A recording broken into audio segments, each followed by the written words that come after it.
Dicen los viejos, y no es invento mío, que en los tiempos cuando los mayas de pura sangre caminaban por estas tierras del Mayab, antes de que la selva fuera cortada y los caminos llenos de carros, llegó una tormenta que cambió todo.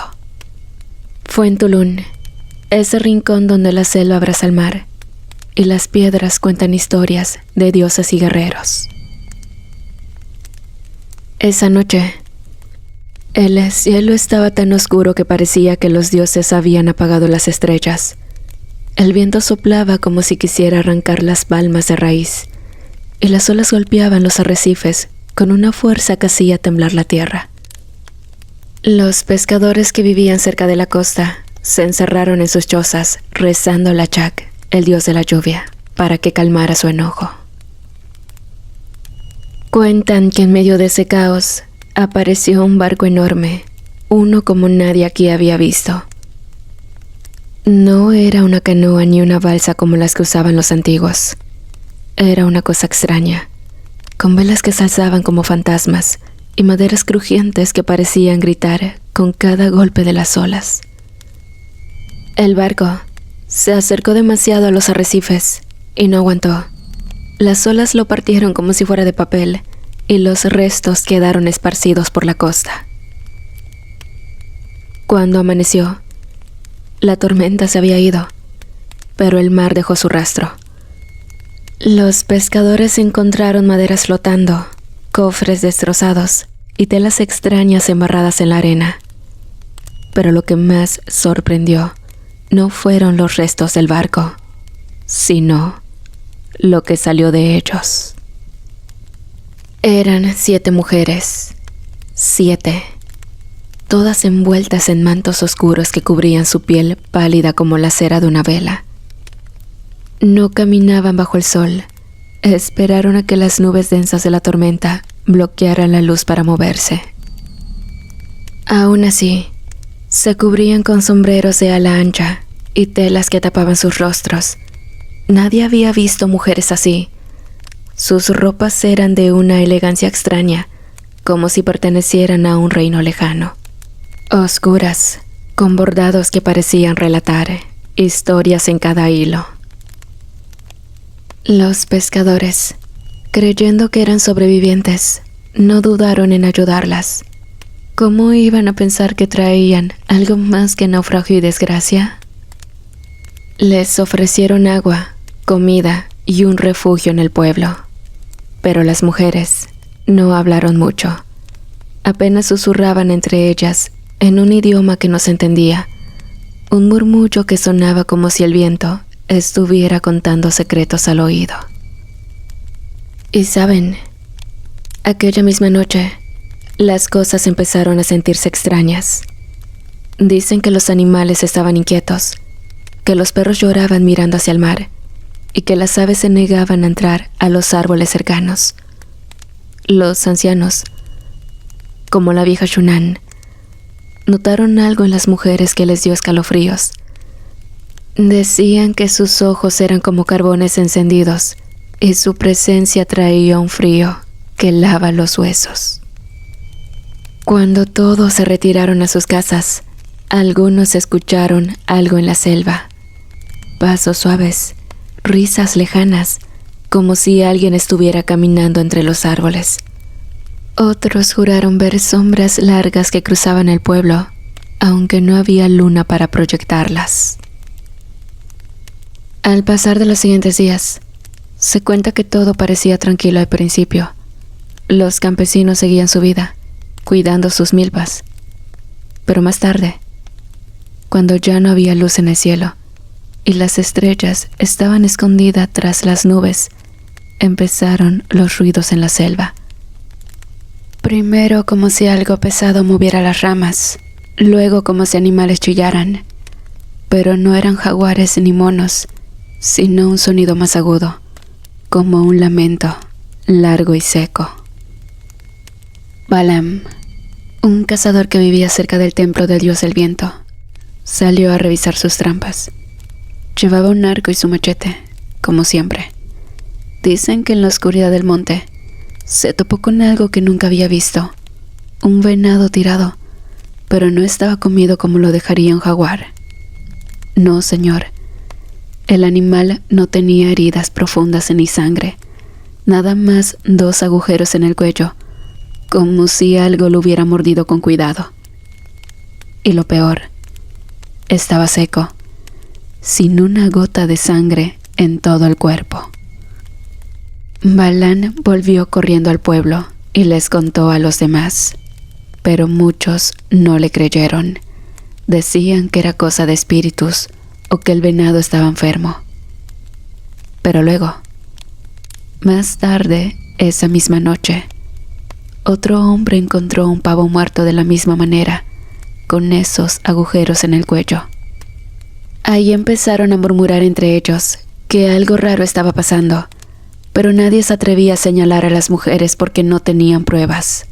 Y, además, ¿quién iba a acusar a unas mujeres que parecían tan delicadas? Sin embargo, el susto llegó en la madrugada. El hijo menor de una familia de sacerdotes no regresó a su casa. Apenas tenía 10 años, un chamaco alegre que siempre jugaba entre las piedras del templo. Toda la comunidad se levantó a buscarlo. Llevaron antorchas, lanzas de obsidiana y hasta perros. Buscaron entre los árboles, cerca de los cenotes, y nada. Y bueno, cuando salió el sol, lo encontraron en un claro cerca de la selva, tirado boca abajo, y lo que vieron les heló la sangre. El niño estaba igual que el venado y el pavo, seco, sin una gota de sangre. Tenía 2 marcas pequeñas en el cuello, como si algo lo hubiera mordido. La mamá gritaba y se tiraba al suelo, llorando. El papá pedía respuestas, pero nadie sabía qué decir. Fue entonces cuando los ancianos hablaron. Decían que algo oscuro había llegado con las mujeres del naufragio, algo que ni los dioses ni los espíritus podían contener. Y si no hacían algo pronto, la desgracia iba a extenderse por todo el Mayab. El líder Can Ek, gobernante del pueblo, no creyó que unas simples mujeres pudieran traer tanto miedo. Pensó que eran sobrevivientes de algún naufragio, quizás refugiadas de tierras lejanas. Pero las cosas comenzaron a salirse de control mucho antes de lo que cualquiera pudiera imaginar. Y es que, comunidad, las muertes empezaron con los animales. Una parvada de aves aparecieron sin vida, con la sangre drenada completamente. Los aldeanos atribuyeron esto a una enfermedad o al desvelo de los dioses, pero pronto se dieron cuenta de que algo más oscuro estaba en juego. Luego la tragedia se volvió personal. Personas comenzaron a desaparecer, dejando detrás solo cuerpos vacíos, huecos, como si la vida les hubiese sido succionada directamente. Y bien, la sospecha recayó sobre las mujeres del barco, pero no había pruebas concretas. Nadie las vio salir del pueblo, ni regresar. Fue Itzamna, un joven guerrero, quien trajo un testimonio aún más inquietante. Contó cómo una de aquellas mujeres había cazado un jaguar en la profundidad de la selva. No usó armas, solo sus manos. La bestia rugía, luchaba por soltarse, pero ella la controlaba, la dominaba y finalmente la mató. La sangre del felino corría por su cuerpo como si la alimentara directamente, llenándola de fuerza. Y aunque muchos creyeron en el guerrero, los líderes del pueblo pensaron que esa historia era poco creíble. Pero los horrores no terminaban ahí. No solo cazaban animales salvajes, sino que hasta personas. Los cuerpos eran despojados de su sangre en una macabra danza, dejando atrás cadáveres vacíos y sombríos. Los aldeanos murmuraban entre ellos sobre cómo, incluso en las noches más oscuras, se oían gritos en las selvas cercanas, como si algo o alguien se deleitara en la tortura y el dolor ajeno. Can Ek desesperado por proteger su pueblo, ordenó el sacrificio de esclavos, pensando que el dios Camazotz aclamaría la sangre. Pero los días siguieron y las muertes continuaron. No solo animales caían, ni los sacrificios, sino también los guerreros más fuertes, los ancianos más sabios, personas que no debían desaparecer. Y todos ellos compartían un mismo destino. No había ni una sola gota de sangre en sus cuerpos.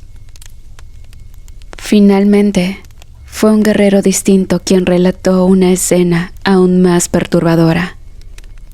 Durante una cacería nocturna, observó cómo una de las mujeres emergió de las sombras, su rostro iluminado por la luna. En silencio absorbía la sangre de un venado que yacía indefenso, sin el más mínimo movimiento en su piel. La violencia y la calma con la que lo hacía eran insoportables. Lo peor era que al terminar, ni rastro de la presa quedaba. Todo se desvanecía como si nunca hubiese ocurrido. El pánico se adueñó del pueblo. Ya eran 2 guerreros cazadores que contaban lo mismo. Los aldeanos comenzaron a sospechar, a murmurar entre ellos sobre las mujeres misteriosas, quienes nunca parecían envejecer, quienes jamás sufrían heridas ni mostraban cansancio. No obstante, nada había ocurrido hasta que otro sacerdote perdió a su esposa de una manera brutal. La mujer había ido para buscar agua en un cenote cercano y había desaparecido. Fue encontrada en la parte más alta de un árbol de ceibo, sin una gota de sangre, con la piel marchita y con el sufrimiento dibujado en sus ojos. El sacerdote en cuestión realizó una ceremonia para preguntarle a los dioses si estaban molestos, y fue cuando él aseguró que estos le dijeron que eran esas mujeres invasoras quienes habían traído una peste de desgracia en el pueblo. Los hombres, quienes confiaban plenamente en sus dioses, cayeron en cuenta que nunca habían visto a las mujeres alimentarse, mucho menos salir de día. Entonces coincidieron que éstas eran las cazadoras nocturnas a las que tanto les temían. Es por eso, por lo que bien organizados, los guerreros más valientes decidieron emboscar a estas mujeres durante el día. Y así fue como se desplazaron hacia la cueva donde éstas descansaban. Al llegar, las vieron descansando, con sus rostros manchados de sangre y los ojos cerrados. Esto coincidía con la masacre que hubo en la noche, donde 3 pequeños habían desaparecido de la misma forma. Les habían absorbido hasta la última gota de sangre. Así que sin dudarlo mucho, los hombres les prendieron fuego a las brujas, como ellos le llamaron, y éstas abrieron los ojos al sentir su cuerpo arder, pero era demasiado tarde. El fuego comenzó a marchitar sus pieles pálidas, y aun cuando emitían llantos y gritos lastimeros, sucumbieron ante su calor. Pero eso no fue suficiente para que el pueblo encontrara la paz que tanto habían disfrutado, hasta antes de que aquel navío naufragara frente a sus costas, pues solo habían 6 de las 7 mujeres. Y bueno, después de la tragedia en Tulún, cuando las 7 mujeres vampiras sembraron el terror, la única sobreviviente, aquella que se decía ser la más antigua y poderosa, comenzó a aniquilar familias enteras. Los aldeanos no sabían cómo detenerla ni cómo enfrentarla, y en su desesperación buscaron refugio en cuevas profundas, lugares donde el sol no podía alcanzarlos y donde el miedo se mezclaba con el silencio. Las cuevas en la península comenzaron a ser conocidas por su ritual oscuro. La sobreviviente, con su sed insaciable, entraba en las grutas para alimentar su poder. Los hombres, al caer la noche, cubrían las bocas de la caverna con enormes piedras y encendían hogueras para mantener alejadas las sombras, pero sus esfuerzos eran inútiles. La vampira siempre encontraba una forma de entrar, siempre encontraba una grieta o una rendija por la que colarse. Y saben, dicen que en las paredes de algunas grutas quedaron marcas de maíz. Al principio, los aldeanos llevaban pequeños cultivos, dejando ofrendas para calmar a la oscura presencia. Molían el maíz en silencio, rezando para que el espíritu vengativo se saciara. Pero con el tiempo, esa práctica se volvió costumbre, una forma de mantener a raya a la sobreviviente. Lamentablemente, las familias comenzaron a huir por culpa de este ser aterrador. Abandonaron sus hogares en ciudades y pueblos, porque ya no sentían que el mundo que conocían les perteneciera. Las pirámides más majestuosas, los templos sagrados, fueron dejados a la deriva, olvidados en el tiempo. Los investigadores actuales no logran ponerse de acuerdo del por qué huían, por qué abandonaban sus raíces. Hasta hoy, nadie, bueno, salvo yo, sabe la razón real detrás de esos éxodos masivos. Los pueblos se vaciaban uno a uno, ya sea por ser presas de la furia de la vampira o buscando un lugar donde vivir lejos de esa maldición. Las llamas de las hogueras aún danzaban en las cuevas, pero los hombres comenzaron a temerla hasta sus sombras.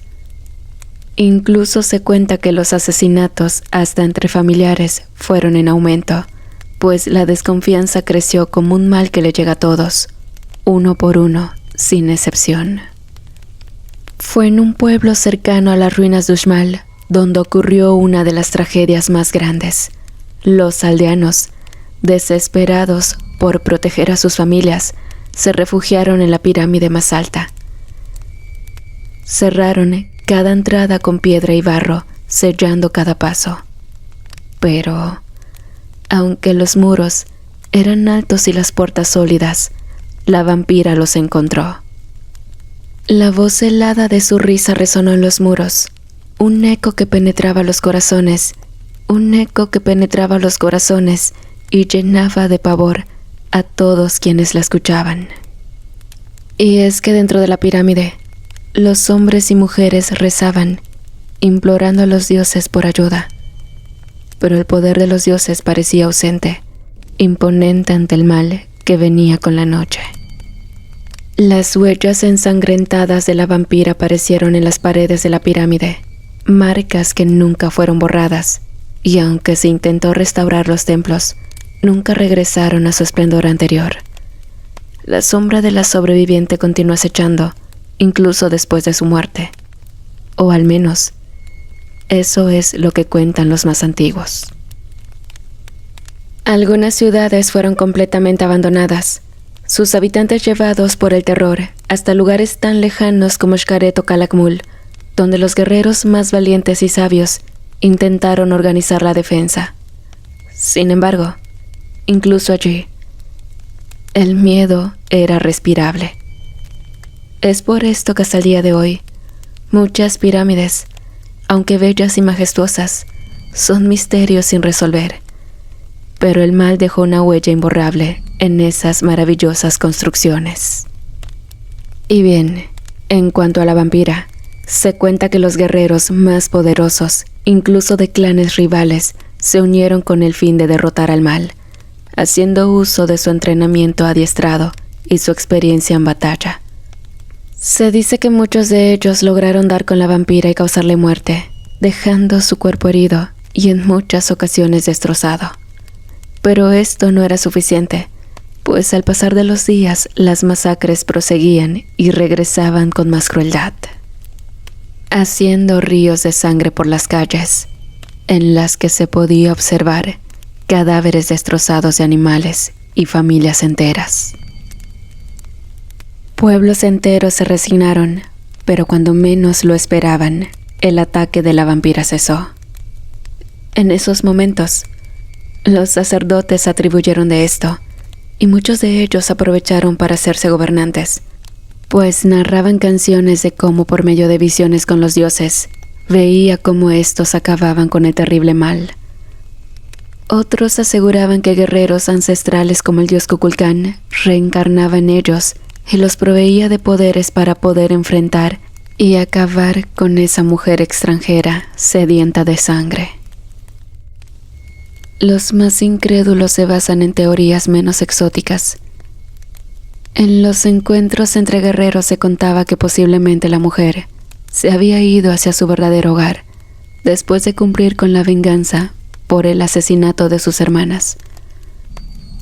Otros decían que posiblemente la mujer fue acabada, esta vez de forma definitiva, por alguno de los hábiles y valerosos guerreros que existían en aquellas épocas. Pero había un grupo de personas, las cuales sus vidas nunca fue igual, entre las que pertenezco, pues pensamos que la vampira simplemente durmió satisfecha de haber bebido ríos de sangre y que en cualquier momento sentirá hambre y regresará en búsqueda de su sagrado alimento. Y saben, por ese mismo motivo, en mi cobertizo siempre tengo cargada mi escopeta calibre 12 y muchas estacas bien afiladas. Mis hijos se ríen de mí y me consideran un loco, pero sinceramente me vale un pepino. Yo estoy preparado para cuando ese ser del mal decida regresar.